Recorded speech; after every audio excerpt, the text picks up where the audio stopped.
Lumos.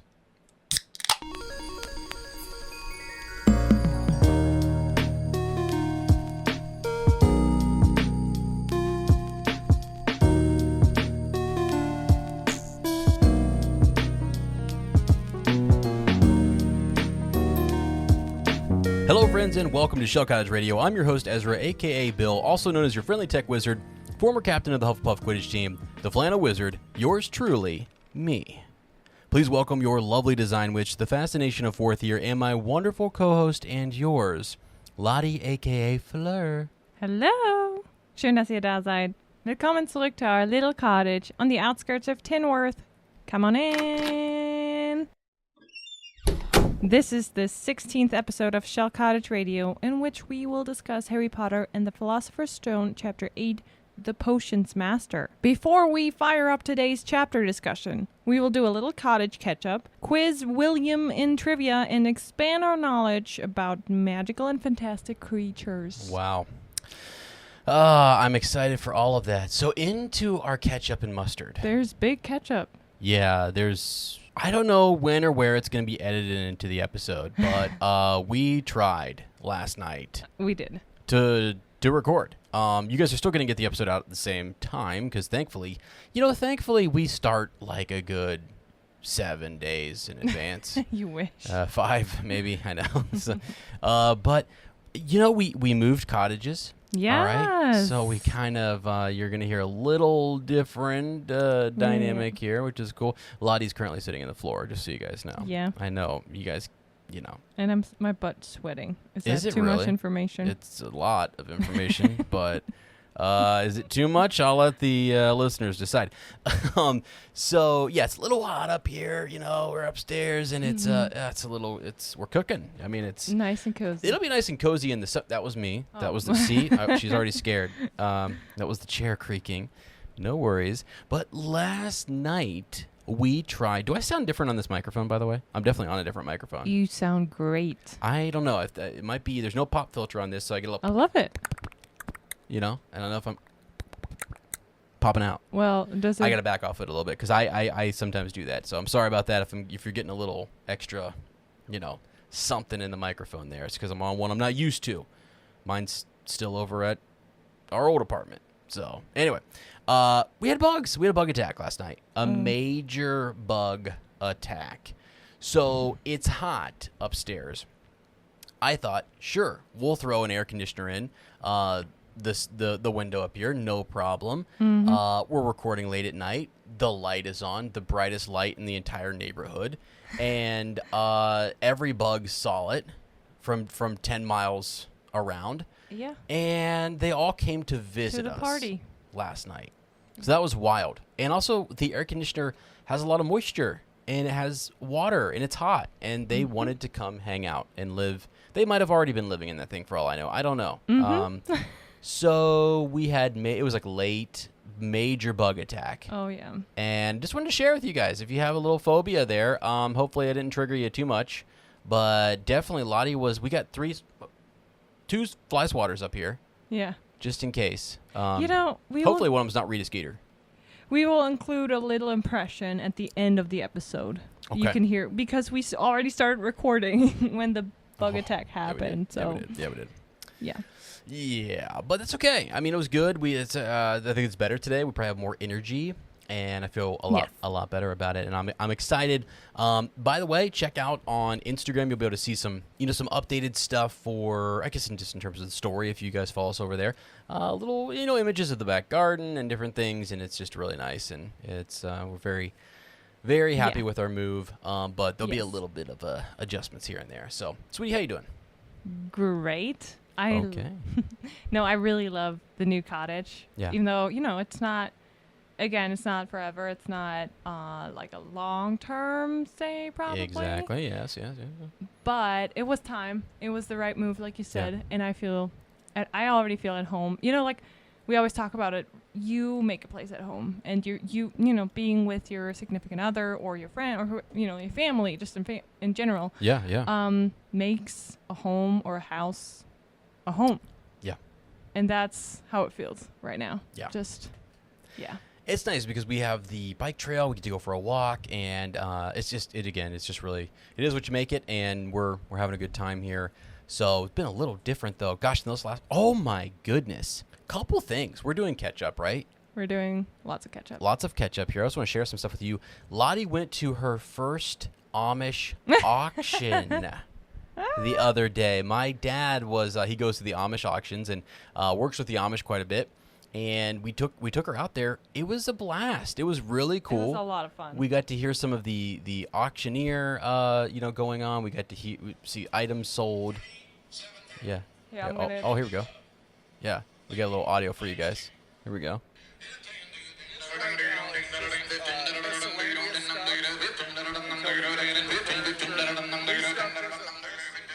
And they did that the whole time. I have never seen or heard anything like it. I don't even know how they do it. I have no idea. They probably are in a trance themselves Probably. while they do it. It's great. You know? It was a lot of fun. Can anybody do a good auctioneer kind of impersonation? Could you do one, sweetie? I don't know if they do. Hey, give me 2, give me 2, give me 5, give me 5, give me 6, give me 6. I don't know.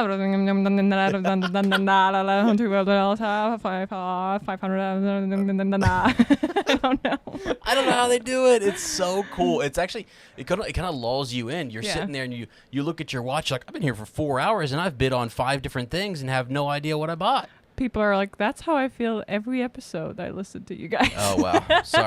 Sorry guys. Sorry.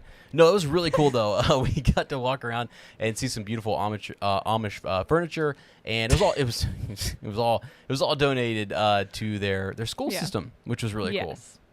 Really really neat thing. So yeah, it was fun. That was just wild. It was a very cool, different experience, and I'm glad we went. Yeah, for sure. So what else has been? I feel like oh my goodness, the other thing I've been working on helping my dad with a few different jobs, some painting, some scraping, and different things, and had to go to the chiropractor. So that was wild. I actually, so if you hear me moaning and groaning a little bit, I just want to share with you guys that I'm going through it. Okay, I know that you guys may not understand this, but the shoulder affects the podcast. When your shoulder's out of place like that, it affects your ability to podcast. Oh, wow. Yeah, I bet, because all this, the nice voice comes from the shoulder. Yeah, flexing the shoulder. So anyway, okay. All right, thanks for feeling sorry for me. Appreciate it. And there we go. All right. Yeah. Well, otherwise, we're doing really well. We're happy to be back in a podcasting routine. We're happy we're sitting here without bugs, so all good. All good. And we have a great chapter today. We do. And I keep saying this about every single this book is just... A lot of people say when you ask them what's your favorite book or favorite movie, you always hear some people say Philosopher's or Sorcerer's Stone, because that's where it started. This is what it started all. And I remember when I was sick as a kid, couldn't go to school. I would be home. My mom, most of the time, she would just make sure we're okay. We have everything. And then she would go to work, actually. Mm-hmm. And I was just in bed, not feeling good. And I would just listen to the Harry Potter Falafel Stone the entire day. And we had in German, we have a great, really good voice actor who reads it and does the different voices, like the English ones. Sure. And I loved it so much. So every single chapter, I will say this is my favorite chapter. So it's just because because it's so just your favorite series, and it's awesome. So many memories. We this morning were having buckwheat pancakes, and we played the soundtrack. I love all the times where we play the soundtrack in the morning. If you haven't done this in a while, you're making breakfast or you're making lunch, dinner, whatever it is, and you get a chance just to kind of listen to the soundtrack. It's I don't know, maybe I'm a super nerd, but I enjoy it. It's very comforting and stuff, and it's just super. Oh, we were also watching the Hufflepuff Common Room. Oh yeah, ambience video, because we love ambience videos. Yeah, so it was having a good time. Yeah, having a great time. We hope you guys are doing well. Hope you're enjoying your summer, and we're excited. So, are you excited for trivia? A little bit. I'm a little nervous because I saw there's 2 questions, and I don't know the answer to all of them. Well, I didn't know the answer to all of them. So. Okay. What's the question? First Come one. on. Yeah. How much does a ticket for the night buzz cost if you include a cup of hot chocolate? Oh, you see, okay. If This is you wouldn't have asked about the hot chocolate, then I know the answer. Okay. With the hot chocolate, I'm just totally kidding. I'm imagining it's a galleon and a couple sickles, or maybe it's a sickle or two. With the hot chocolate. Great question. I don't know. Can I phone a friend? No. Okay. Yes, you can. Who would I call? What if you actually phone someone live on the show? That would be crazy. Who would I even call? Tiffany. I call Tiffany and you think she would know? Do you think she would know the answer I don't to this? know. Do you want me to do it right now? I don't. Do you want me to do it right now? Okay. Here we go.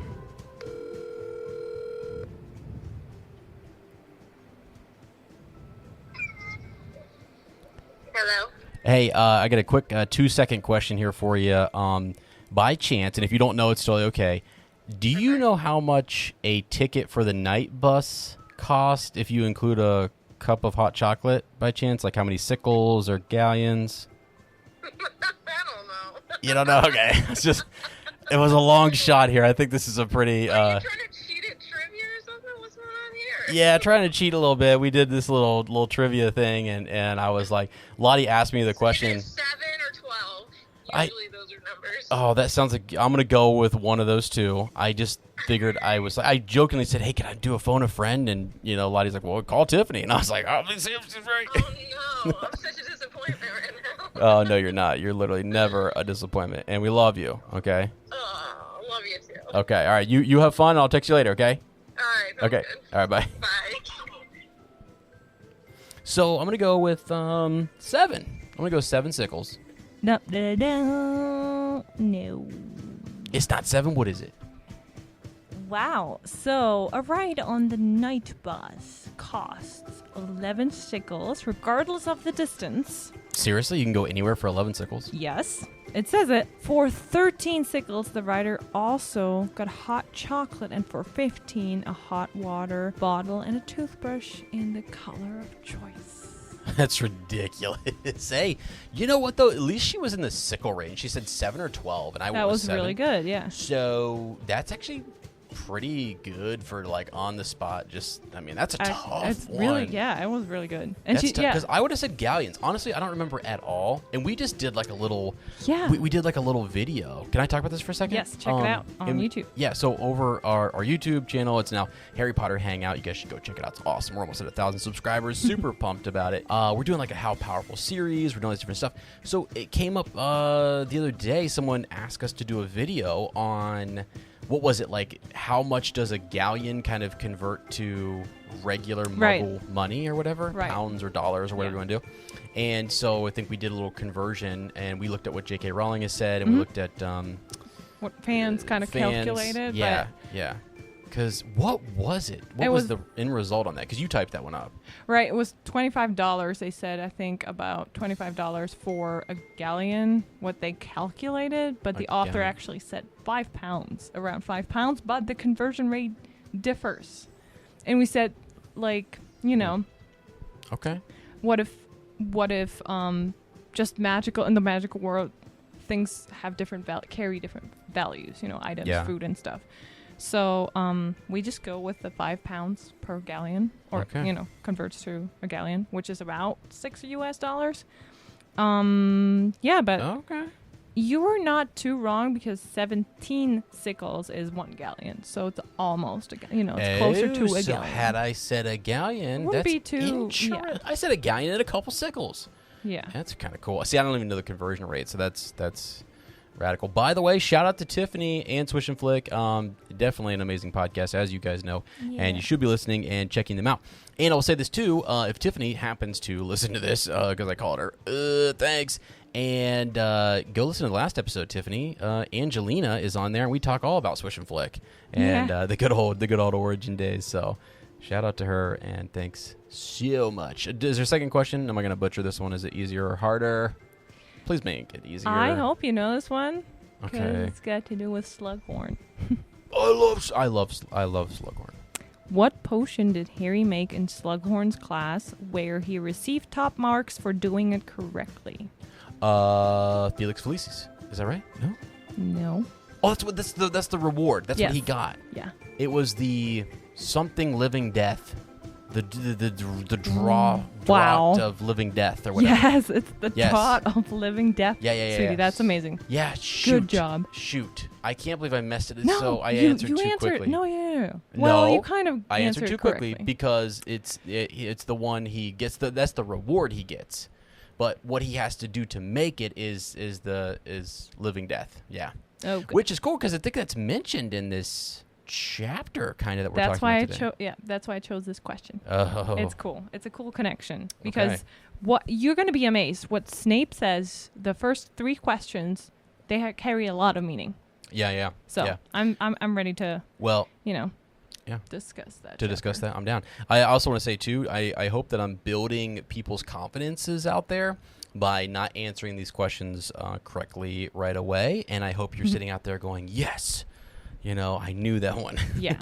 See, I'm the thing is I'm trying to skip like questions like, oh, who's the potions teacher or something like that because we Oh, want to no, learn no. something. It's more like about the learning experience. Yeah. I don't want to, like show you what you don't know. It's more like, yeah, we're trying to learn something. It's cool. It's Oh, like no, something sweetie. that you 100%. I'm just Yeah. making a joke because, sincerely, it is, even when I do Star Wars trivia or when we've done a few things over my, different projects or whatever, it's really fun to kind of do like the obscure stuff or Yeah. the really tough stuff because you're like, wow, that's one not many people know, and you really don't ever remember it. Our minds don't really right. have the No. capacity to remember You really every have little. to study for it if you want to Yeah. be really, really good at the hard trivia Yeah, questions. yeah. So that's fun. That's actually really cool. Okay, Yeah. cool. Awesome. All right. Awesome. It's time for our weekly Magizoology lesson. And Let's I go. am getting more and more comfortable saying Magizoology really fast. You do a great job. I can't say it. What, you rescue these creatures? Yes, that's right. Rescue, nurture, and protect them. I'm gently trying to educate my fellow wizards about them. Come on. Magizoology. Good. Magizoology. Oh, you messed that up on purpose just to make me feel good. Thank you, sweetie, though. Sorry. This week, we'll take a closer look at the Murtlap. What is a Murtlap? It is actually also a little bit connected to our chapter because Murtlap essence is used a lot in potions and for healing injuries. Okay. Like Harry uses Murtlap essence when he's writing. Oh yeah. He's writing, "I must not tell lies" for Right. Yes. Madame Umbridge all Yep. the time. Yep. And Hermione actually gives him that hint. And I just looked it up, and we see a Murtlap in Fantastic Beasts and Where to Find Them. We do? Yeah, it jumps out. It bites Jacob. Oh my goodness, It that's bites. awesome. It bites Jacob, and he talks about the I the see it. reaction. Yes, he's getting attacked. Yeah. Yeah. Forgot about That's the that. thing. Now I remember. Yes, I actually remember. It wasn't even like a small thing, but that's why he goes a little, right? Yeah. Yeah. He gets a little loopy because his Yeah. his anatomy or whatever is reacting differently to it and stuff, which is cool. Yes. Newt's talking about that, and he's like, "Oh, it'll be fine." He's like, "Well, maybe he's having a bit of more severe reaction and stuff," which is That's so cool. funny. All right, I'll remind you though what a Murtlap Yes, please. is, and the entry in Fantastic Beasts and Where to Find Them. So we have a classification of 3 X's, which means dangerous. Mm-hmm. The Murtlap is a rat-like creature found in coastal areas of Britain. It has a growth upon its back resembling a sea anemone. I practiced saying that word. Anemone, yeah. A sea anemone. When pickled and eaten, these Murtlap growths promote resistance to curses and jinxes, though an overdose may cause unsightly purple ear hair. Murtlaps eat crustaceans and the feet of anyone foolish enough to step on them. So really imagine, if you haven't, if you don't remember from Fantastic Beasts how they look, imagine really a rat growing anemone tentacles out of its back and head. It looks really funky. Yeah. And like you said, we see them in Fantastic Beasts, and the growth on its on its back may be pickled and eaten to improve one's resistance to jinxes. So this is kind of what was said in the Fantastic Beasts, but there's something. Hang on. Yeah, we hear about when Hermione let Harry dip his hand to heal the cuts after his detention with Umbridge, and then getting bit by a murtlap. If you accidentally step on them, was usually not serious, but some reactions can cause sweating, twitching, and flames out of the anus. Are you serious? What the heck? That's crazy. I think that's what they told Jacob too, and he was like, "What?" Interesting. Wow. Yeah. So that's a. They're also kind of like you said. They're like rat-like, but it looks like it's like kind of hairless. It is, like a naked rat or. Yeah, and it's basically all these like little things on its back or whatever. Yep. Because it looks like I feel like it lives like not necessarily just in the water, but like near the water, and like also goes in the water all the time. So it would make sense that it doesn't have any hair. Yeah. Because it would get soaked. Yeah. Would you want to have one? Would I want to have a murtlap? I would rather have murtlap essence. Yeah. I don't know that I want the murtlap. Yeah. Thing looks a little crazy. The thing took off and like attacked Jacob and just bit him. Yeah. Jumped out of nowhere. I mean, you wouldn't think that little creature was. It looks kind of like it could be cute and cuddly, but it's also it's kind of like a fat rat, and it just like wild. Would you rather have scabbers? No, just no. I wouldn't mind. I guess I'd rather have a murtlap than I would like an actual rat.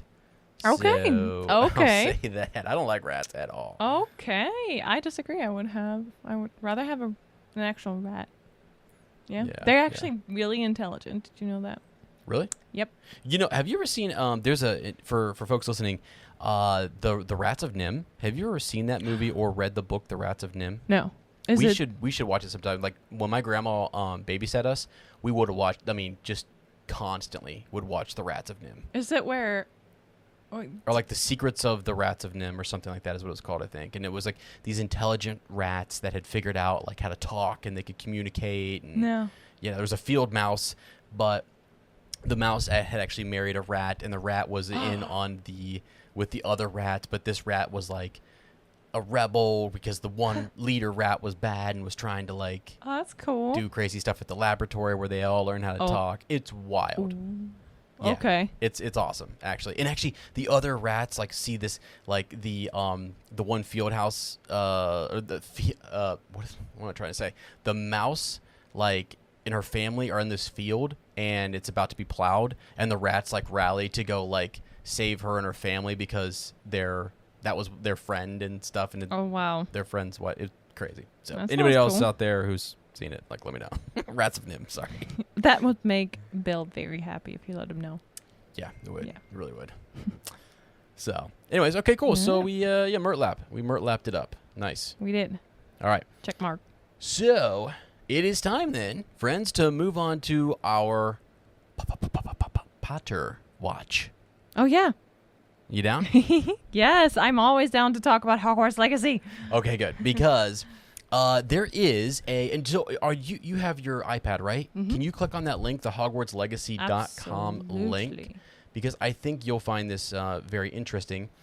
When you do, so friends, there is a hogwartslegacy.com. Really cool stuff. If anyone's concerned about the game or wants to know more about, like, I was going to go read through some of the frequently asked questions. If you like video games, if you like Harry Potter, which is probably what, you're listening here. So, what are you doing here? What are you doing here? Go click on the FAQ.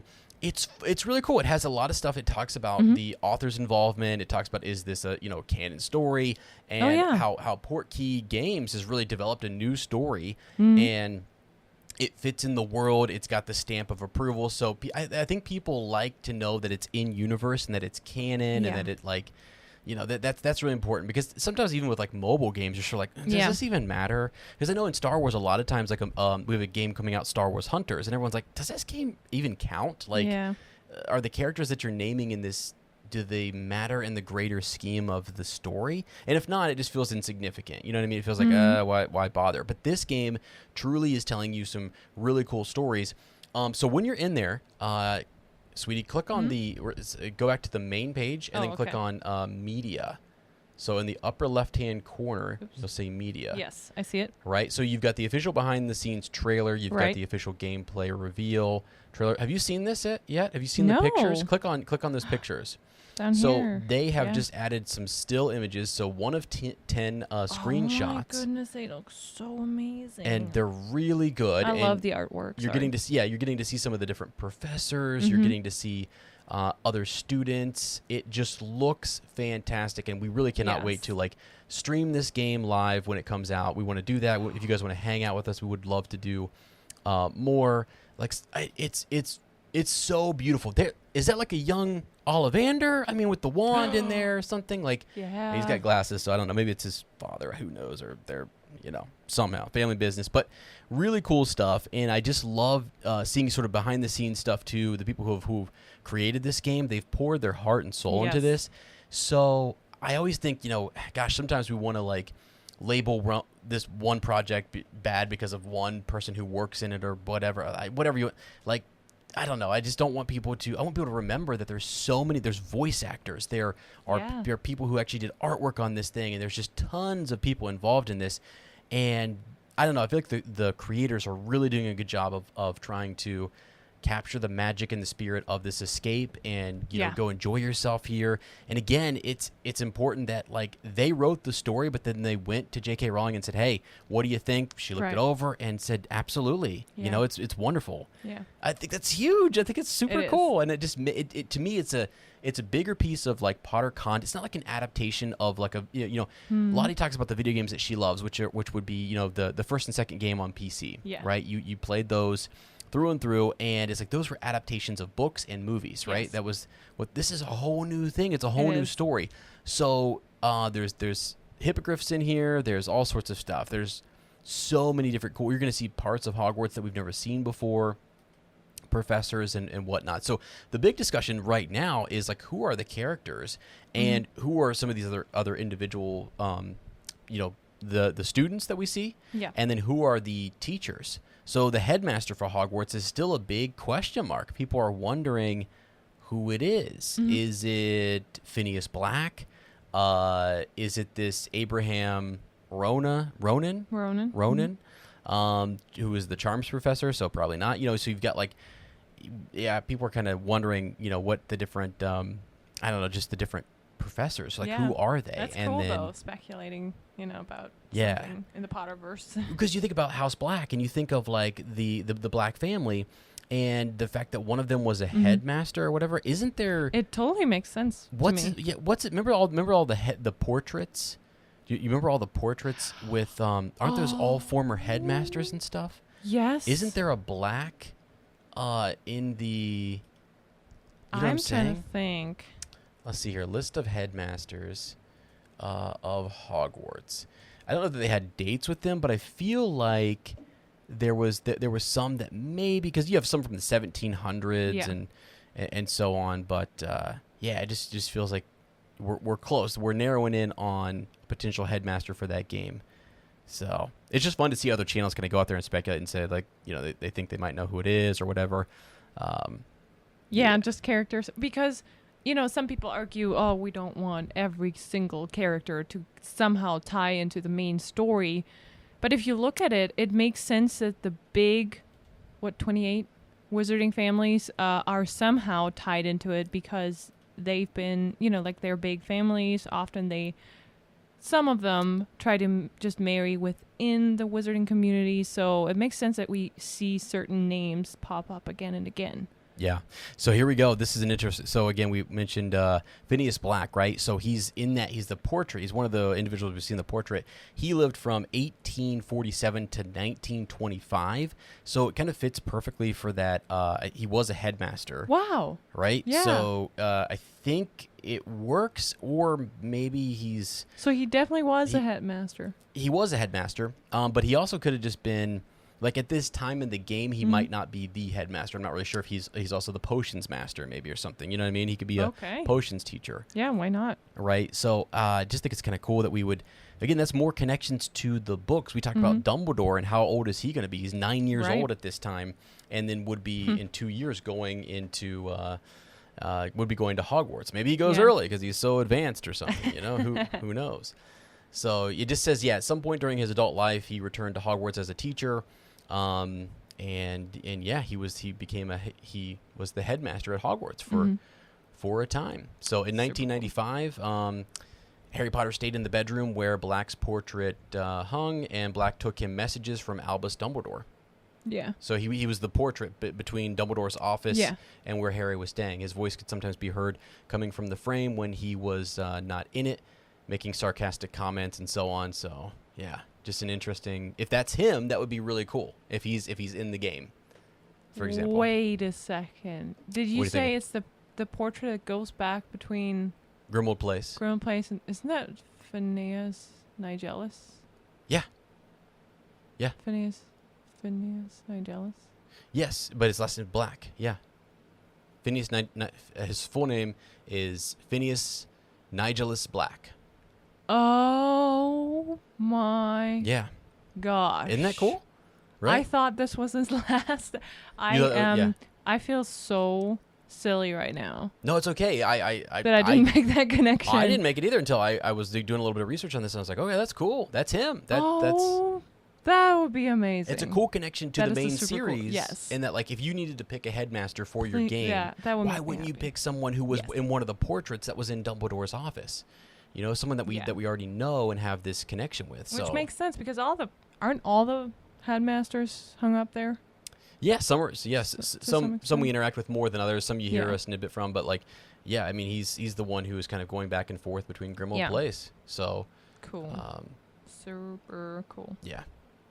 So fun stuff. Sorry, I just want to speculate a little bit about the game. They think it's coming out early December. Art book, as we said, is coming out. So I just can't wait. I really am excited for Lottie to play it. I want to watch her play it because I like to watch people play video games versus playing them. It's just so hard to play. You know, I just rather watch like a movie or something. Shut your Hufflepuff. Yeah, I just rather sit there and watch. So anyway, all right. Well, hey, I think it is time for us to dive into the reread. What do you think, sweetie? I'm diving head on. Head on. Head in. Head first. Let's here we start. Go. Okay, here we go. So, do you want me to do the summary? Or you want to do the summary, or you did it last time? Do you want me to read it, or Yeah. Because I wrote it. Summary of Chapter 8: The Potions Master. Famous Harry James Potter and his BFF Ronald Bilious Weasley begin to learn how to navigate through the castle of Hogwarts, with its moving staircases, walls pretending to be doors, ghosts floating around, and portrait people having tea parties. The firsties soon realize there's more to studying magic than they thought. Mastering the ancient arts of transfiguration, caring for magical plants, and potion making require a lot of knowledge, hard work, and discipline. The kids quickly learn some teachers are stricter than others, and they all have their own personalities and teaching styles. Especially stuttering and muttering Professor Quirrell seems to be particularly odd, and there's definitely something fishy and garlicky about him. Harry and Ron's first week goes by quickly, and Hagrid, being a good friend, invites them over for tea and biscuits on Friday afternoon. But before their lovely warm get-together, they have to attend one of the toughest and least popular classes at Hogwarts, Potions class with Uncle Severus. Right away, Harry picks up on the fact that he's definitely on this teacher's radar, like big time. Harry barely sits down, and Professor Snape immediately starts quizzing him about the entire Potions textbook. Harry, totally caught off guard, doesn't know the answers to any of them, and already loses Gryffindor house points during this lesson. Good thing they still have tea with Hagrid to look forward to. In Hagrid's cozy little hut, Harry and Ron politely eat some rock cakes and tell him all about their eventful first week. Harry cannot believe it, though, when he finds a Daily Prophet article laying on the table, which reports about a break-in at Gringotts on his birthday right after he and Hagrid got that mysterious package out of its vault. Hagrid clearly doesn't want to talk about it, and Harry, dizzy with thoughts and questions about both the break-in at the bank and Snape's unexplainable dislike for him, makes his way back to the castle with Ron. Well, let me just say, it is an interesting first week. And you always catch something. Again, I just like to remind folks, I read this series years ago, right? We all read it when we were kids, and then I was going to college, going to work, and I just turning on background noise. I would just listen to it I went through, I honestly think it was like 6 to 7 times, but that was like almost 8 to 7 years ago when I really went through the series. Yeah. So, but I do remember every time I went through, you found something new that you forgot or that you didn't catch the first time. Even now. And so as we're going through some of these doors need tickling. I know. To open. I just had a visual when we were like listening to it because we listened to the chapter. Shout out to Audible, thank you, appreciate it. It's real good stuff. Thanks. But I was picturing Hogwarts students going around tickling doors to see if that's how they got to class. First years going around trying to open doors that were really just a part of the wall. Yeah. You know what I mean? Like that was in my notes. That's one of the things I noted was like, what the heck? They've got to tickle these bad boys to get them open. Like it's crazy. I know, right? And you think about the creativity behind that, right? That J.K. Rowling thought of that and thought, how do I make this? It's just a little tiny thing, but it like brings the castle to life. Oh, you know what I that's mean? exactly what it is. That's what everything, like the buzz, right? The hum, and they talk about the portraits and stuff, people moving. They say Hogwarts is actually like a character almost. It's a living or magical thing. I shouldn't say maybe not living, but like it's definitely an enchanted castle, and this is how, like you said, she brings it to life through those moving stairs and things like that. You have to, you have to get used to that. It's and I wonder though, like in the magical families, is their house like that, or is that even to them, even to Ron and stuff, like people like that, it's new, right? Yeah, because there's more magic in here. In terms of like the magic and what you're learning, Harry does say at one point in this that he didn't feel super far behind. Yeah. Even kids like Ron, there was just so much magic to learn. Right. But I think the overwhelming factor of you're going into a building. So, for example, we're going to have freshmen who are going to be coming to the big high school, and they're going to be starting off. They are so overwhelmed in their faces, walking through the hallways. It happens every year. And they are lost. Yeah. They are straight up lost in this massive building. They don't know where to go. They're trying to follow a schedule. They have 5 minutes to get to class. And so I feel like that's really captured well here with even this extra magical element of like the stairs move. The path I took to get to class yesterday cannot be taken today. Right. So that's weird, yes. Like you just said it about the high school, and I remember exactly when I made the change. I went from, in Germany, you go from elementary right to high school. Mm-hmm. Yeah. And we were in 5th grade. Our building was so big compared to our little elementary school that we felt like we were at Hogwarts. And it was like, it was the time when Harry Potter was it was all like not new, but like the first 3 books or so were out. Yeah. Yeah. And the first movie was out too. Mm-hmm. So it felt like, and I'm gonna actually pick this up again when we talk about the advice, like we were making our first friends and we were like, trying to navigate through this big, huge building, like you said, and we had like a map, and we didn't, there's no Google Maps that will lead you to your next room. No. You know what I mean? No, and all the teachers look scary. Right. The older students like, get out of here. I got to get to class. Yeah. Like, don't talk to me. So, It's great because for us that would be middle school, and I totally remember going. You had different elementary schools coming together, and you're meeting new friends. You don't know these people. You don't know these kids, and you're sort of like, okay, hey, like. You meet up on the first day and you sat down next to each other like, let's be buddies, you and me, like, because I'm afraid of this place. Yeah. So I thought that was really cool and really, really well done, and just all of that is a cool element. Now there's another piece here, which is the ghost kind of run, like they're floating around, so you might run into one of them, and then Peeves. Mm-hmm. Peeves is the one that like the poltergeist that I think I always forget about because he's just so left out of the movies. Yeah, I know. I totally forget about Peeves from time to time. So really cool that Peeves is kind of annoying. Yeah. But that's another obstacle they have to deal with getting to class. Yeah. See, that's the thing, because I played the video games so much. To me, it doesn't even. I have a visual of him because of the video games. He's in the video games, and you have to fight him and stuff, and he's really annoying. But That's awesome. I'm so glad they included him, because that's what brought him to life for me. Because sometimes you do have a hard time as a kid. You saw the movie and you're like reading the books, and there's this character, and he was not in the movie, and how do I imagine this guy now? And they just give you that. He's like a like he's not totally see-through in the video games. He's like he has a red, I don't know, like a red jacket or something, or yes, and he has like brown hair and looks really, really mean, like almost like he looks a little bit like a, I don't know, like a puppet. Oh, that makes sense. My goodness.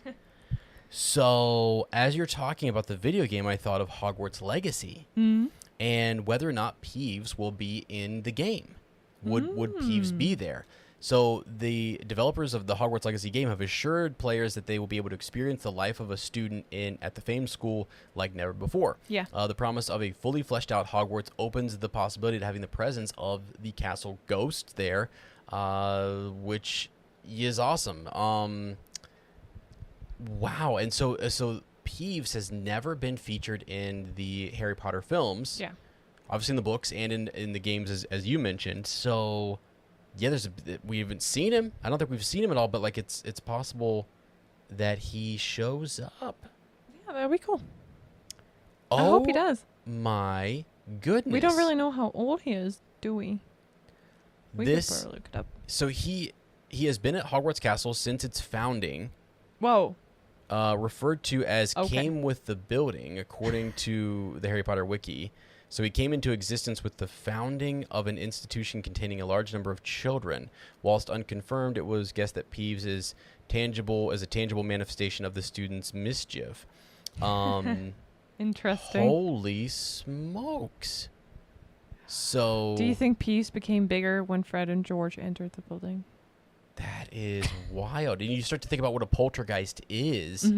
And the energy that it's conjured from this energy or whatever. He definitely gained some energy with the Weasley twins and the Marauders and. So I'm guessing we'll see him in the game. That's just kind of cool. And because he's brought up in this chapter, and it's shout out to Peeves. I don't know. He always has that playful, mischievous spirit. He's never really, I don't think, And he fights in the Battle of Hogwarts, doesn't he? I'm pretty sure he did. Yeah, I'm almost positive. Yeah. So. Yeah. Anyway, that's really cool. So just there's that, another obstacle. Moving on here, Filch finds them. So I have my notes. They're going through. They're told to kind of avoid certain areas. The forest is obviously forbidden and stuff. Right. And so they're a couple of doors down from Fluffy here. They almost get there before we need them to later on when they the next chapter we have the duel. But Filch finds them there. They were lost, truly lost. They didn't try to get in there. Yeah. And interestingly, and you brought this up, Quirrell comes to their rescue. And I was like, again, I honestly am like, oh, sure, whatever. It's just a professor coming to rescue. Right. No, he's there for a reason. Why is he nosing around that area? So honestly, that had never dawned on me before.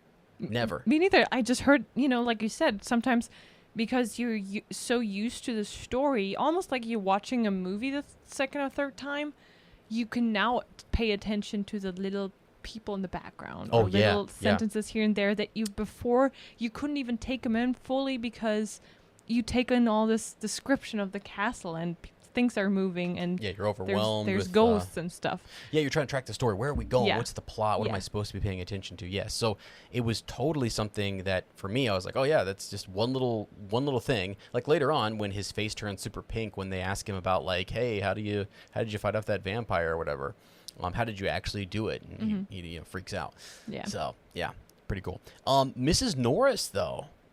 So we've talked about Mrs. Norris before, and I guess the more I think about Mrs. Norris, like who is Mrs. Norris and who is Mr. Norris? Right. All those things. Like I think that's one of those interesting. I love the fan theory that she is just like Nagini. Yes. And Maledictus. Yeah. That would be cool. Could you imagine though if we saw like a Mrs. Norris? She seems so intelligent. In Hogwarts Legacy, as potentially potentially a caretaker like Filch, maybe. Wow. Or Now we're something. getting Isn't that wow, crazy now though? we're But like, making a lot of connections. but why not? I mean, you have like I think they're making connections with different professors, and it's fun. It's a fun thing to speculate because it's an interesting time period that they've picked. We so. should make. I want to make an extendable ear edition, not this time, but about Filch and Mrs. Norris, and just dig a little deeper. Yeah, I'm down for that. 100% down. So, Cool. because Mrs. Norris is always popping up, and even Hagrid mentions later on, he was like, I swear that Mrs. Norris is tracking him every time he comes. I think it's because Hagrid's so lovable, and Mrs. Norris just wants to hang out with him. Right? I think she's misunderstood a little bit.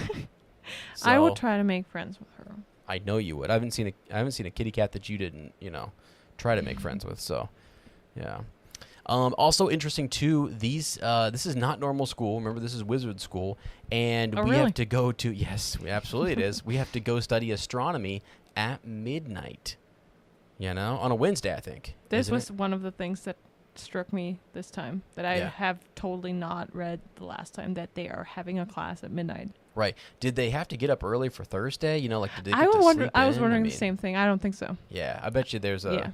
little sleep in time or something. But how cool is that? I mean, isn't that the dream of an 11-year-old child to do? I mean, everything becomes like, okay, this is a class. I have to read stuff and do work for that. But it seems so exciting to meet up with your friends at midnight and look at the stars. Oh yeah, and, it's wild. Yes.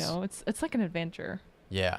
I would definitely be misbehaving and probably howling at the moon or trying to get things to come out of the Forbidden Forest, Yeah. Who knows? But also 3 times a week we go to herbology, which is awesome. I think I would love herbology. I really do. It seems like a cool class. Yeah, I think of what would your favorite classes be? Because for me it would be history of magic. Mm-hmm. I love history class. Yeah. I think herbology would be a lot of fun just because it'd be Yes. connected to nature and you're kind of outdoorsy. I really enjoyed our biology classes when we got to go on Me little too. field trips down to the Yes. creek, or we get to do stuff with plants Yeah. and have them grow. That was really cool. So Yeah. that kind of reminds me of herbology a little bit. And then obviously, everyone loves Defense Against the Dark Arts or whatever. That's also super cool. So, but I don't know, what would be some of your favorites? I think I would enjoy Charms class. Oh, you're so charming. And I would be super excited for flying as a firstie. Oh, Flying lessons. I would not be. And I always dreamed, as a kid, I dreamed of flying and stuff and being able to fly. So. That's awesome. And yeah, I think herbology would be one of the, my. Yeah. What about potions? I felt like you would be a potions. Oh my gosh. A potions kid because Absolutely you are not. always no. I was going to talk about that in the Oh. extendable year edition because we're going to talk about potions a Okay, little more today. all right, we'll save it then. That's But fine. yeah, if you want to hear why I would not be a potions girl, go I- and listen to it. I do want to hear. I do. Yeah. So, okay, cool. So, and I was thinking, when Umbridge shows up later Mm-hmm. and she's sort of revolutionizing education at Yes. I thought if there was one class that needed revolutionizing, it might be History of Magic. Oh, I saw. Okay. Sorry, I'm just Okay. thinking. Yes. I actually think I True, would did enjoy she- Professor Binns, but I think she probably was like, no, this is great. Was she in his class? She might have. I don't know. I don't think they ever showed that. Did Umbridge ever Not worth it. evaluate I mean, Bins? I want to know now. Yeah, Did yeah. You look it up Umbridge- while I carry on here because he's talking about for example, the character what is it? Ulrich the Oddball or something like that. I think Yes. these names pop up, and I love as an author, you would just sort of do this one-off. You write this name and you think, all right, I might need to use this later, or you mention the Goblin rebellions and you talk about house elf lore and stuff like that. You do that so that way if you ever need to later, you can come back and use it. And I guess if you're doing a reread or you've read something for several times, you'll come across a name or a phrase, and you're like, okay, that never became anything. Because a lot of times we stop and we think, ooh, isn't it really cool that there's this moment where Quirrell just sort of stops here and has this odd where he rescues Harry and Ron. Yeah. There's a moment coming up where Flitwick falls off of his seat at the mention of Harry Potter's name. Yeah. And I thought, why? Yeah. But nothing ever comes of that. That's never something that ever Just like Ulrich the Oddball. Like nothing ever comes of that name. So, but those are things that an author sticks in there to build the world out a little bit, and maybe had ideas that just like, okay, because you almost want plenty of avenues and plenty of things that you might want to come back and use later, right? When you're writing that first book, you obviously don't have all the details done for the rest of the books, otherwise the books would be done, right? That's kind of obvious, but so it's like just interesting to think about these tidbits that maybe weren't picked up or weren't used. And again, I know I mentioned it a lot this episode, but like Hogwarts Legacy can do stuff with that. Like they are literally pulling up some stuff on the Goblin rebellions and stuff like that. Right. This cool. oddball character might be one of them. Right.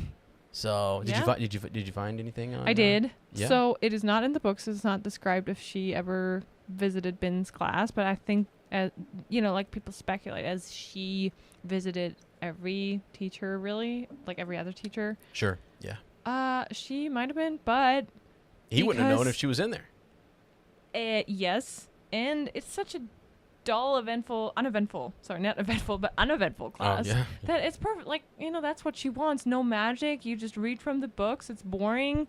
There's no like practical element to it. Mm-hmm. And the history, you would think you could do a lot in history class where you focus on, like you try to, if you say, hey, we want the next generation to learn this is good. Yeah. What's been done in history, then we emphasize this in history class. Sure. There is actually a lot of potential to influence them, but since it's already a boring class and no one pays attention and it's really not. See, I was going to say from Umbridge's point of view, it's already revolutionized. Binns is out of his teaching, out of his mind. This is exactly what they want. Yeah. I'm just kidding. But because I would love to take over for Binns one day. I just think I think you should do a great job. But anyway, yeah. So I thought that was pretty cool. Now I did, I mentioned the Flitwick thing where him falling out of his seat. Like, what's up with Flitwick? I know it's so weird because didn't you see why? Him, doing the sorting? You already knew Harry Potter was going to be. But you see, like it's an odd moment where it's just it's all used to emphasize it's Harry Potter. Yeah. At the beginning of this chapter, everyone was like, he's walking to class, and everyone's like, oh, look, there he is. I know. He's got a scar on his head. Look at that. Oh my gosh. You know what I mean? They're so I just feel like there's that extra effect, but it's unfortunate that Flitwick kind of that happens because we think less of him a little bit there. It's like, why did you fall out of your chair at the mention of his name? Like, he just gets so excited. I think he's just. You think he got excited? Okay. Yeah, he's just over the moon. Lost his balance a little bit though. Yeah, and if you think about it, he also probably taught his parents, but he probably taught a lot of the other students' parents as well. Did you guys know that Flitwick is half goblin? Part goblin. Okay, part. I'm not sure if he's exactly half. I don't think he's half, but he's okay, part so he's goblin. part. Yes. She's part goblin. Did you guys know that? Because I didn't know that until we did our How Powerful series with Flitwick, which is pretty cool. So anyway, Transfiguration. All I want to say about it was cool, right? Matches to Needles. That was really awesome. I think it's like, McGonagall. We talk a lot about, and I've mentioned her before. I love Professor McGonagall. Love so much.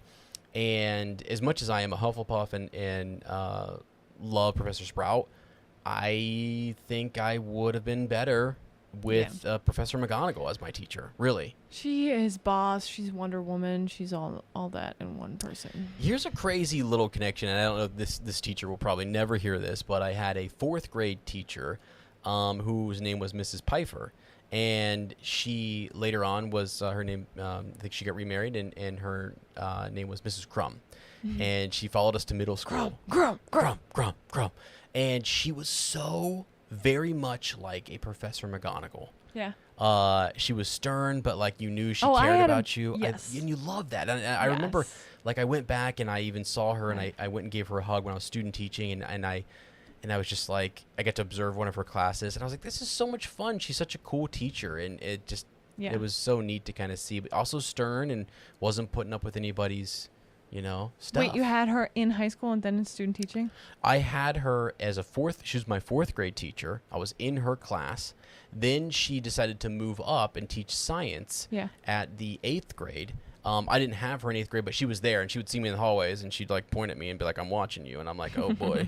And then once I graduated and I went to college, I came back and I got to observe her class. It was That is wild because the same person I like pictured as my Professor McGonagall was my 5th grade Latin teacher. She's a Latin and English teacher, and I had her in my student teaching as an English. Wow. Wow. Isn't that's interesting? I was going to say professor. No, she's a head of department. Right. That is wild. It's cool. It's cool to think about your Professor McGonagall or your Professor Flitwick or who was those. Yeah. How do these teachers sort of stack up to the teachers that you had in middle school or high school or whatever? I think it's fun to kind of think about. So, all right though, Hermione's killing it there, and then Defense Against the Dark Arts. I was gonna say it's awesome, but it's not. No, it's really not. My big question in this was, who is the prior teacher? Who is the prior teacher for Defense Against the Dark Arts? Because we know that Quirrell was the Muggles study. Right. Teacher. So this is his first year. And, do they know at this point it's going to be his last year? Is the curse, is it that obvious? Just kind of I'm on it. Interesting thing. I just dawned on me that, wow, you're going to have this run of teachers who are coming in. It's interesting that he was already there and maybe knew about this, and why would you take it? I feel like you take this post if you know it's going to be a one and done situation, and maybe it's just not that well known. Maybe people didn't put it together that it was kind of a cursed role. So anyways, because you go in and it's pretty lame. You have the moment where I think it's Seamus or someone who asked the follow-up question. So hey, how'd you how'd you fare against that creature? And he turns all pink in the face and is doesn't want to talk about it. And the turban given to him, right, from a prince and the garlic stuffed in it. This is wild. I think later at one point the Weasley twins are throwing stuff at the turban. They and it's funny because they're we know that they're hitting Lord Voldemort in the face. Yeah. Which is funny. So yeah. But I don't know. I don't really think there is an answer. I think I tried to look it up to see who the prior teacher was and who the list of those teachers will be. In the Hogwarts Mystery is considered canon as well, and there it is from year 1990 to 91. It's Olivia Green. Olivia Green? Yes. What? Is the DADA teacher. I've never... And then 91, 92 is Quirrell. So that's... There actually is an answer. That's wild. Yeah. According to the wiki, I have not played... So I'm not so far advanced in the game that I went to DADA in Mystery, but... There's a picture of her. Yep. Holy smokes. Mm-hmm. Known as Liv. Wow. Professor Olivia Green was a witch who attended Hogwarts. Wow. In the second half of the 20th century, she sorted into Ravenclaw. She was friends with Jacob, who was in her year. She later joined Hogwarts faculty after graduation, becoming the school's Defense Against the Dark Arts teacher from 1990 to 1991. That is... See, the things you learn. I don't know. How many people knew that? And this is what I brought up Hogwarts Legacy in terms of canon and what they're trying to do with Portkey games, because that matters to people. You can go play that game and you actually get tidbits that are... It's additional stuff. It is your extra content that does matter and does go on the wiki, and people are saying, no, that's legit. Right. Canon. Yeah. It's in story. Cool. Yeah. I think it's super cool, and I love learning new things about the Harry Potter universe or the Wizarding World. Yeah, so if anybody ever asks you who was the Defense Against the Dark Arts teacher prior to Harry showing up. Trivia question. Yeah, Olivia Green, Professor Green. There you go. It's cool. Okay, a couple more things, and then I'll let Lottie kind of take over for her part. Let's see here. Friday, was when they finally make it to the Great Hall. It took them all week to finally get to the Great Hall without getting lost, which just shows you how... honestly, that kind of matches up with high school. We give kids about a week to figure their schedule out, especially if you're in a big high school. So that's pretty cool. And then Hedwig shows up. She is so sweet. She comes to visit Harry. There was no mail before, but then Hagrid sends this meetup note, which is also super sweet. Yes. And Hagrid's just checking in on Harry. I think it's great because I also think, Hagrid sort of knows that, he's orphaned, right? And he wants to check up on Harry, and he was a part of, you're right. bringing Harry there and everything. Yeah. And so that's such a cool... He feels tender responsible, moment, yeah. and he wants to know how he's doing. Yeah. Exactly. I just think it's great. It's one of the, even though Hagrid was putting pigtails on kids earlier, I still think that's pretty good. So, and I'll just kind of lead in with this. Potion's lesson was absolutely terrible. And as you said in the summary, thank goodness that he had tea later with Hagrid to look forward to, because Harry believes that Snape hates him. Mm-hmm. Hate's a strong word, but he just definitely felt that. And you go into the class, there's already, I don't know, you've survived, he's making it through, he's trying to be a good student. Yeah. And really, I don't think this is the saddest part about this, is that like Harry goes in just trying to be a good student. Yeah. Behave, take notes, participate, all that kind of stuff. And Snape is terrible. Yeah, to him. Yes. Terrible. And bad form on Snape. Right. So, like you said, Harry comes in and has no idea. And the problem is, for him, it's so random that Snape already, like you said, has a strong feeling about him, even though Harry thinks this person doesn't even know me. Yeah. And like with Draco, you have a little story behind it where he tried to be friends and then Harry turned him down. So therefore, okay, makes sense now. He doesn't, Yes. Like he felt like, what do you call it? Like, slighted? Yeah. Yeah, he felt kind of like, yeah. And it makes sense, okay, if this person doesn't want to be my friend now, he's my enemy. Mm-hmm. With Snape, there's nothing for Harry really to explain why he is that way towards him.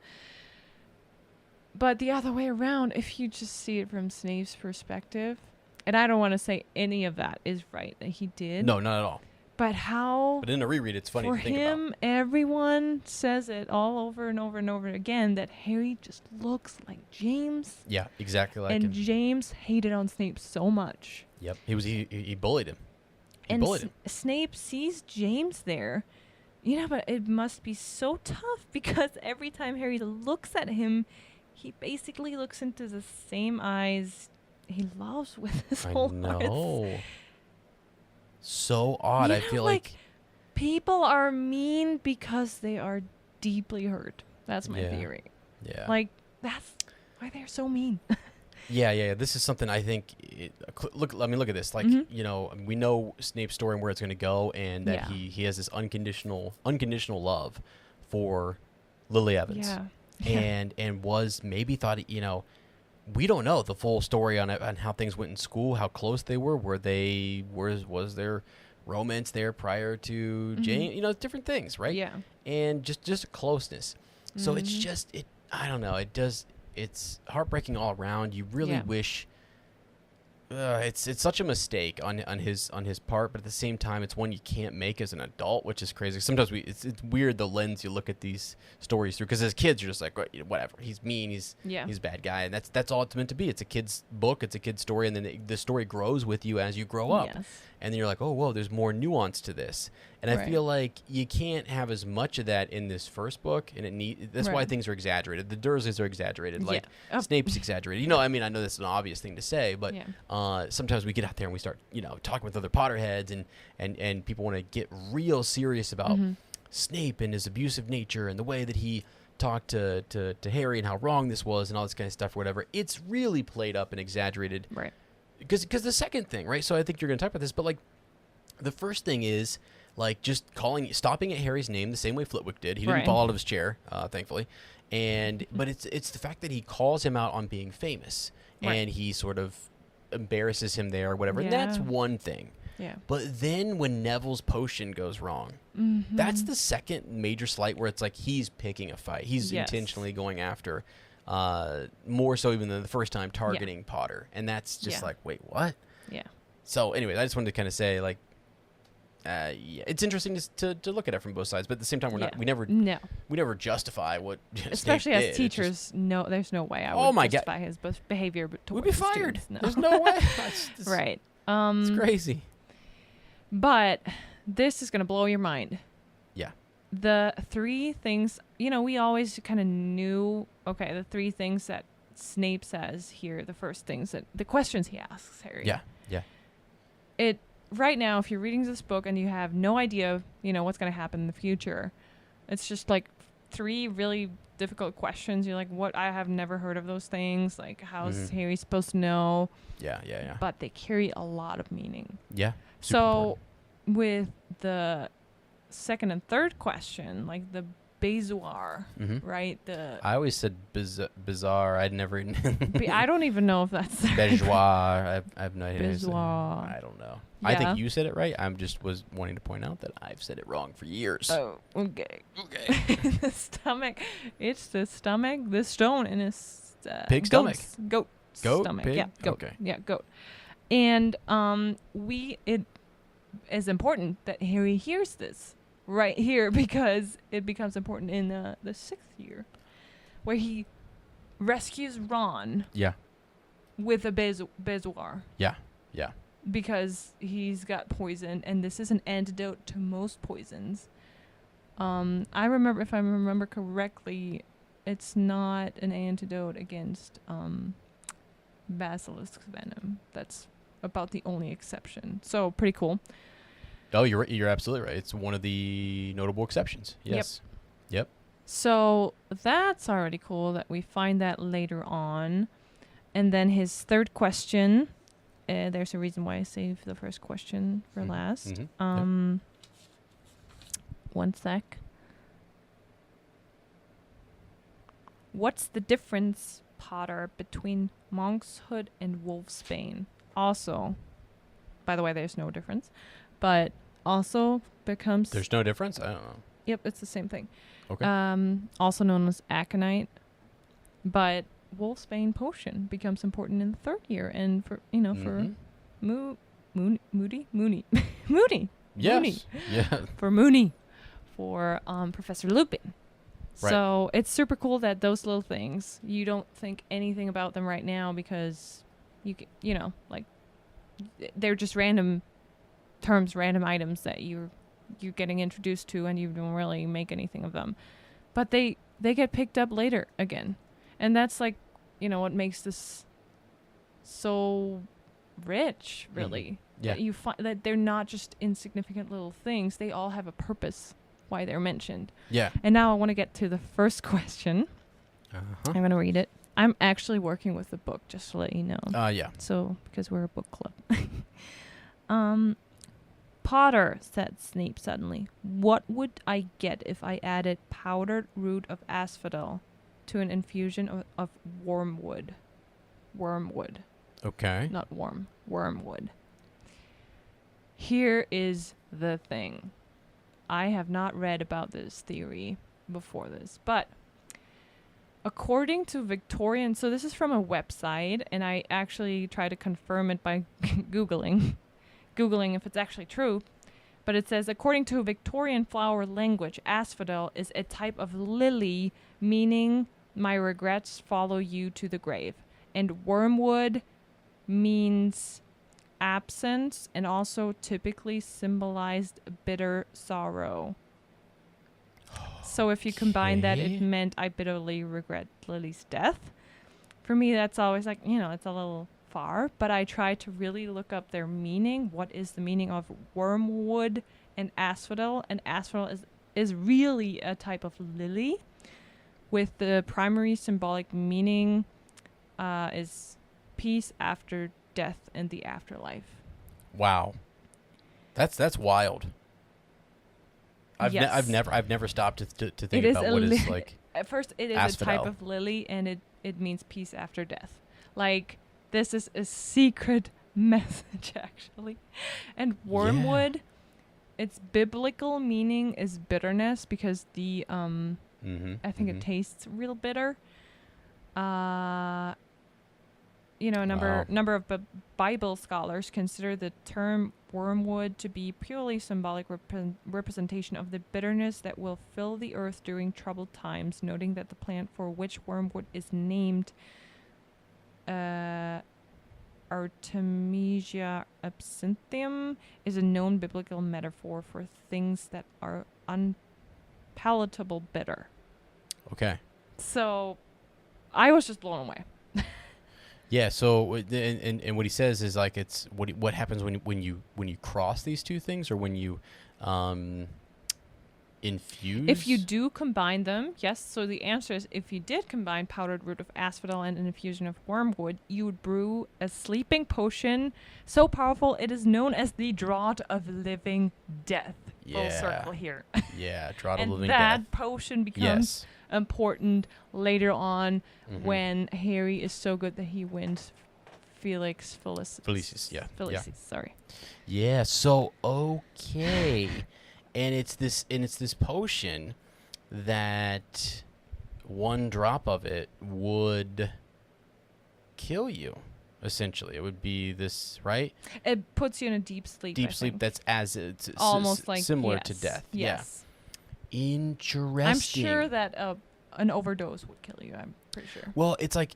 I mean, I think remember Slughorn, at least in the film, he's sort of like, oh, use a one drop might kill us all. Like it's so good, type of thing. Yeah. He's exaggerating, but when Harry makes that potion, so the idea here is that you have this lily, that's I mean, infused with bitterness. Yeah. It's a bitter memory for him. It's a bitter. And it's crazy if you say it, living death. I mean, it's almost like he's dead. he is like, He his feels dead inside, but he's living almost. Yeah, it's yeah. There's a lot of room for interpretation, but it just blew my mind that there's definitely like there's a coded message. Definitely has thought about what she puts into these questions. Yeah. Yeah.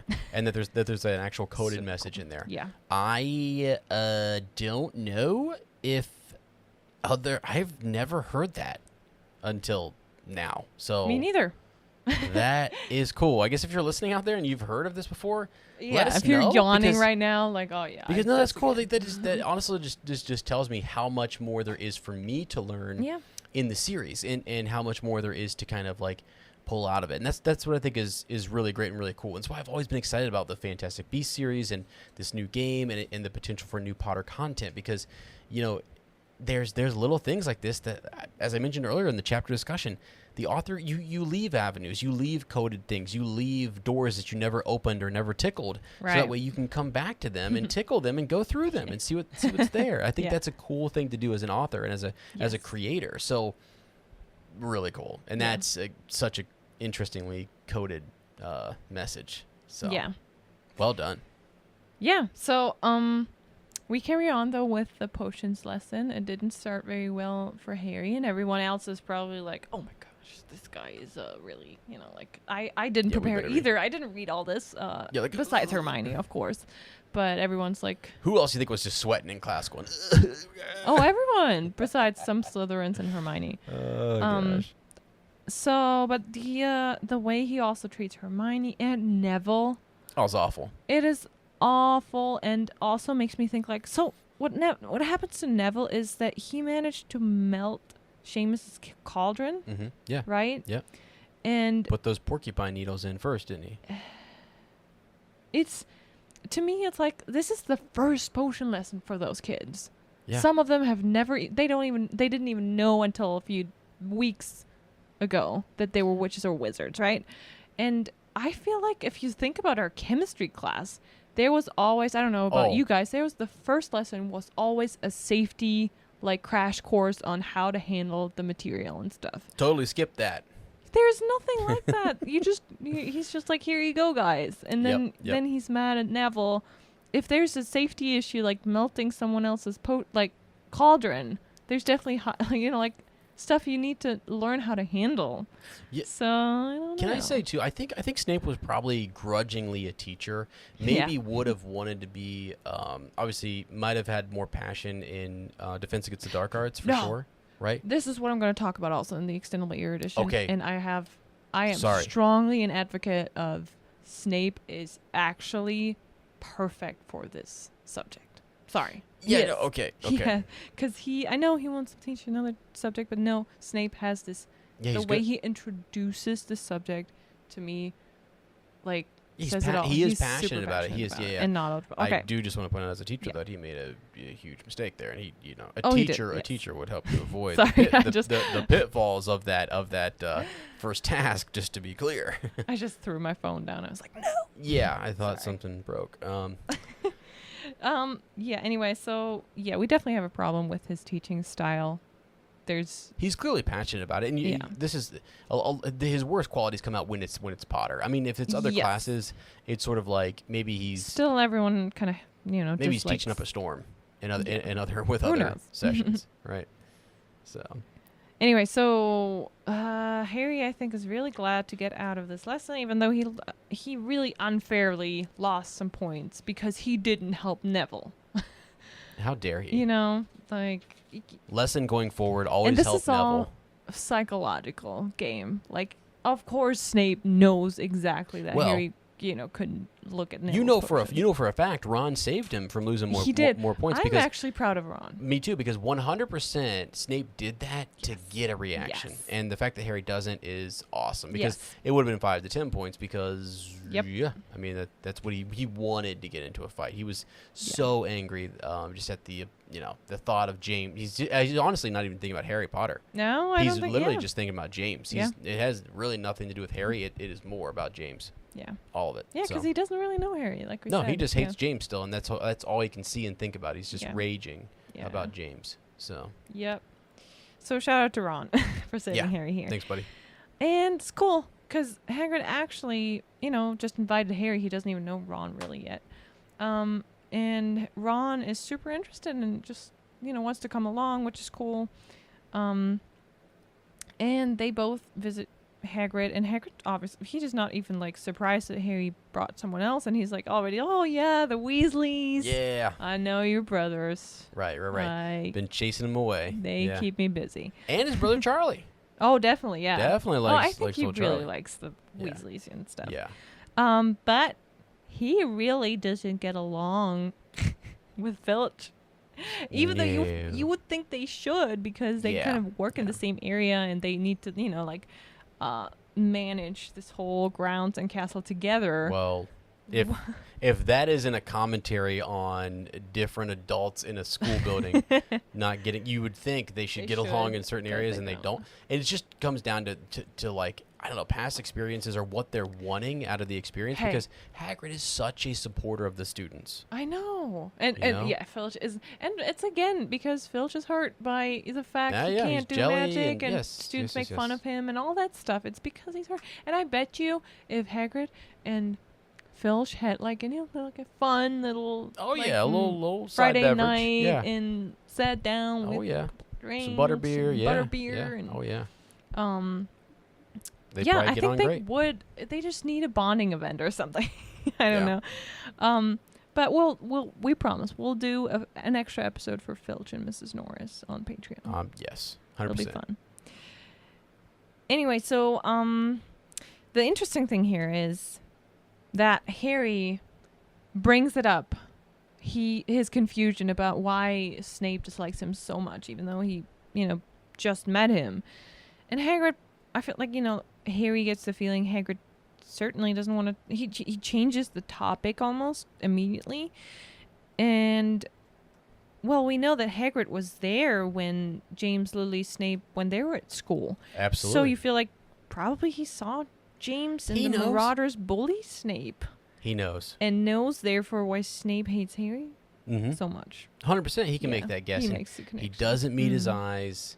Yeah. Does quickly changes the topic, and that's again, it's a one little sentence, one little phrase. Yeah. That as you're reading, you might not even catch the first time. Right. And then you're just kind of like, okay, all right, what's up? Right. So yeah, it's interesting to think about Hagrid and who all he has seen and who all has been there, because he's just been a caretaker, and he Yeah. picked right back up, after he was expelled. Yeah. So has really been there His and seen a life- lot of students. Yes, this is his home. Yes. Like his actual home. Yeah. Yeah. And then the last thing that we learn here, Harry is very, observative. Yeah. Like Yes. very, like he has really good qualities as like a Yeah. Observational skills. Yeah. detective or something. Yes. Yeah.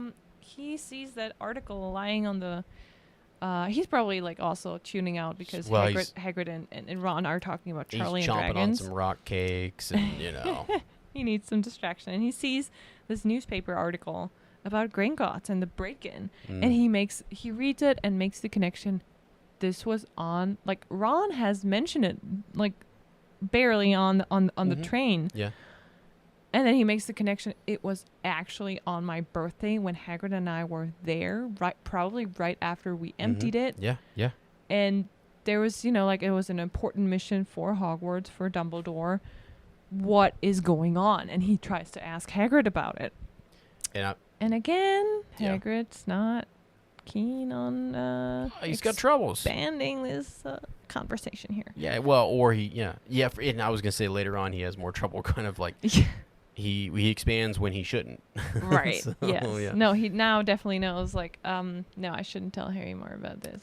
Did anybody else think the first time you're reading through though that Hagrid stole something? He broke in. You know what I mean? Like the first time you read, you think like, Hagrid, you thief, you went in there and stole something. Interesting. Because you working with the goblins on a little side hustle. He's also accused of being, like the one who has the beast who killed Myrtle. Yeah. Cloning Myrtle. He's got a history. Mm-hmm. Sorry, Hagrid, we got to take you in. You're the suspect. Yeah. Yeah. Wild. No, I did not think about that one. I mean, not really, because you're there with Harry, and we all read that he legitimately goes in with the goblins and all as well. But it's just sort of like, wait, who else would have stolen something? Like what? That's a little interesting. Like, you're led to believe, oh, there's somebody else is after that same package, or like did Hagrid get there first? What's going on? But it's a definitely big, awesome question mark. It is. It's a cool story. A mystery inside this. Like every book has its own little mystery to solve, almost for Harry and his friends, and this is cool for kids to. If you go along and try to figure out who is this and try to go back and read the little details. And now that you know the entire story, it's so cool to go back and see all these little hints here and there. And Quirrell walking by a third corridor. Mm-hmm. What's it called? Yeah. Third floor. Third floor. Yeah. Third floor corridor. Corridor. Yeah. Anyway, so lots to think about for Harry. I think Ron didn't really pick up on all that. He was like, oh, whatever. He was happy to talk, get to know Hagrid a little bit and talk about his brother and stuff. Yeah. This will be something they'll discuss later, but it's definitely intriguing. I wonder though if Ron, now that I said it, it's again like everyone who sees and meets Ron for the first time brings up his brothers. True. It's like they have a connection to at least one or two of his brothers. And they don't see like, oh, it's not for Ron, it's not like he walks in as an individual, but he carries this whole like Weasley family, his brother's reputation or whatever with him. And that's unfortunate because, that's just a very natural reaction for people to like, oh yeah, I know your family. But for him, I think it can be a little burden or a little like, discouraging. Like everyone just sees his brothers when he walks in, kind of. Right. So I, as a teacher, often try to with kids not bring up their siblings or whatever, and draw attention to that, because sometimes they feel like, oh, this teacher now knows my brother or my sister. They expect certain things, or they think I'm going to act this way, or whatever it might be. And you find too that like siblings are so different from one another. Year to year, there can be some similarities. For some of them, it could be fun that they have an older sibling who showed up. But for most of them, it's like, I just kind of want to, like, please don't draw attention to me, and I'd like to just kind of, especially if you have so many older brothers. Yeah, and we learn throughout the series this is his big, like, I don't know, like not fear, but his big. He deals with it. I mean, it's something that he deals with the whole series, which is like where he fits in his family and how living up to the legacy. Insecurity. Yeah. Great. That's what I was looking for. There we go. All that security at Gringotts was pretty insecurity. You know what I mean? All right. You always are a little silly. Yeah, I'm sure. Okay, I think so. If you don't have anything, I think that's it for the chapter. Let's go. Great chapter. I enjoyed that one. It gives you like this blitz of all the different classes and everything, and it's just sort of fun to start. It's super fun. And then you get into like, whoa, like there's some little ups and downs, but then you get a way big downer with the whole, like you're shocked reading like, what is up with this guy? How dare you? And then you go and you talk about it with Hagrid, and then there's something else intriguing, so, which is great. It actually, in terms of writing, that's the genius piece in this. Is like, oh, yeah, remember Snape? He did this one thing. But, yeah, we're also tracking down this other mystery. Well, it must be connected to Snape. Right, and all along the way, it's in your mind, it's somehow connected because it was right. Proximity-wise, right there, yeah. Right. Good call. Yeah, that's what I do. Call things and I make them good. I'm just kidding. Sorry, a little loopy. It's getting light. You got any words of wisdom for us? Do you want me to channel an Uncle Iroh or something? Oh, my gosh. I love Uncle Iroh, so absolutely. Yeah, please do. What would Uncle say? No, I do. I actually do. I think we talked about it earlier. I think in this chapter, the wisdom can also be called like a takeaway or whatever. We interpret or we try to find the things that are life lessons or whatever. Yeah. So I think it's really cool when you think back, like you said, if you're new to like school or like college or a workplace or even traveling when you're at a different place. If you're completely new somewhere, it's good to make some friends or experience this new place, new daily routines or learning new things together and help each other out. It makes everything less intimidating and difficult. And I definitely, like I described earlier in school, I had, I made some friends right away, and it's like, even if it's the person sitting next to you, if it's the person you recognize, this is the sister of, I don't know, someone, or even if someone just looks, either you're alone and you see someone else just standing there and a little insecure, just, you don't have to be friends right away to the end of your schooling or whatever, or your work career or whatever, wherever you are. Yeah.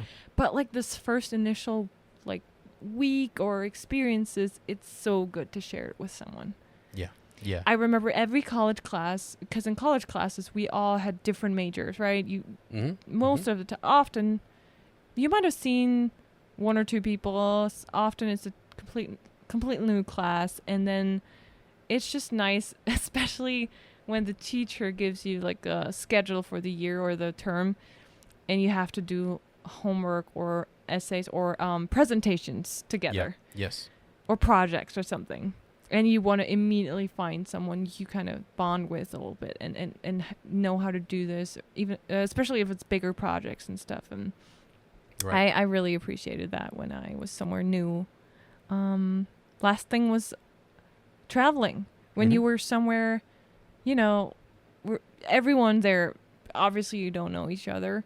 If you're at a hostel or hotel or something, not a hotel, but if you're younger, I traveled between my bachelor's and master's degree, and at a hostel, like I went to all the events where you're like, okay, they show you around the city and all the, if you want to participate, it's for free. You just get to see the market somewhere in Hanoi. Yeah. And maybe they show you here, you can take cooking class or whatever.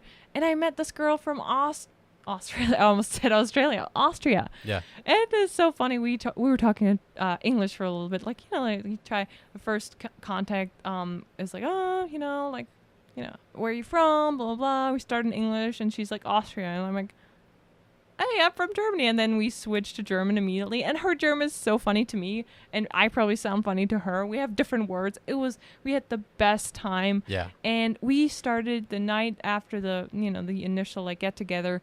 We would go back to our rooms and we would plan out like the next couple of days doing trips together. And we just met and we became like, like now we don't really talk. It's not like a friendship for a lifetime, but for that time we were like having a blast together. Yeah. And we bonded. And I think that's wonderful, and you need that when you're somewhere new. Yeah. No, it's awesome. I think it's good. I think it's really good. And it's true. Yeah, it's nice to kind of develop those friendships and find someone that you can, you can share. It's a new experience, so it's fun to share that, and it helps to share the pressure of that. Like, did you get that? No, I didn't get it. Yeah. And you kind of work together to get through. Yeah. So yeah, good. It's good.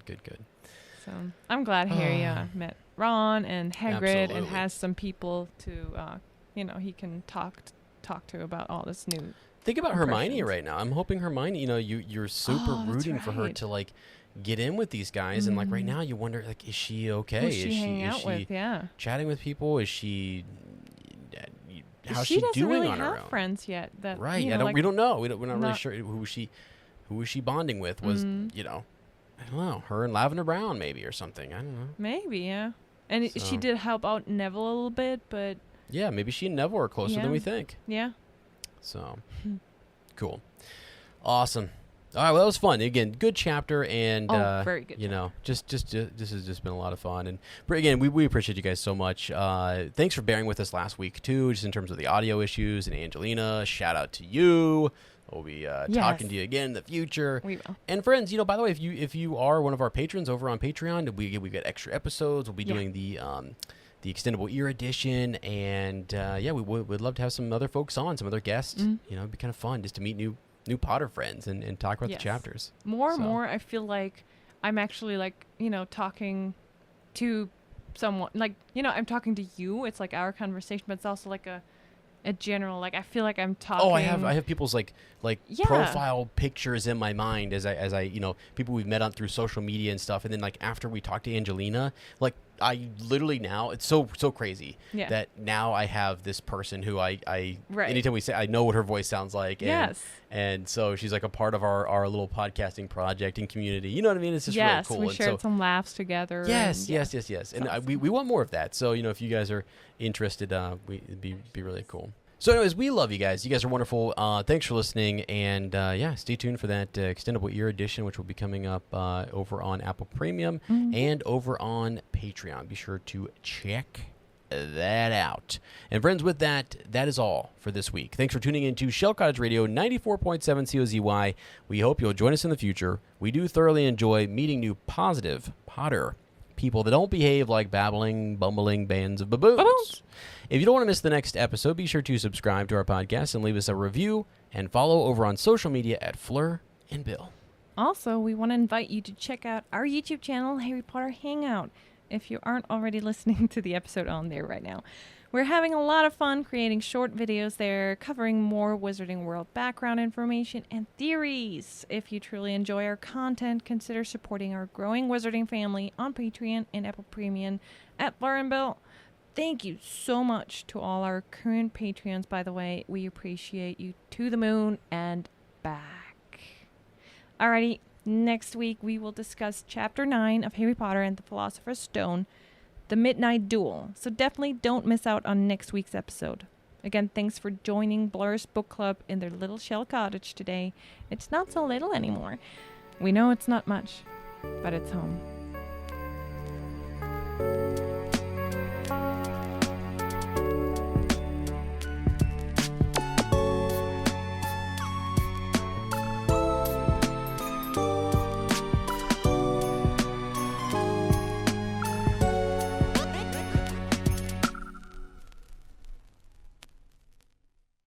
Hello, friends. Welcome to Shell Cottage Radio. I'm your host, Ezra, a.k.a. Bill, also known as your friendly tech wizard, the former There's a bug. There's a bug. Where? The curtains. Ugh! Curtain. Red curtain. Do you see it? Do you see it? Do you see it? Do you see it? Do you see it? I'm so sorry. I can't.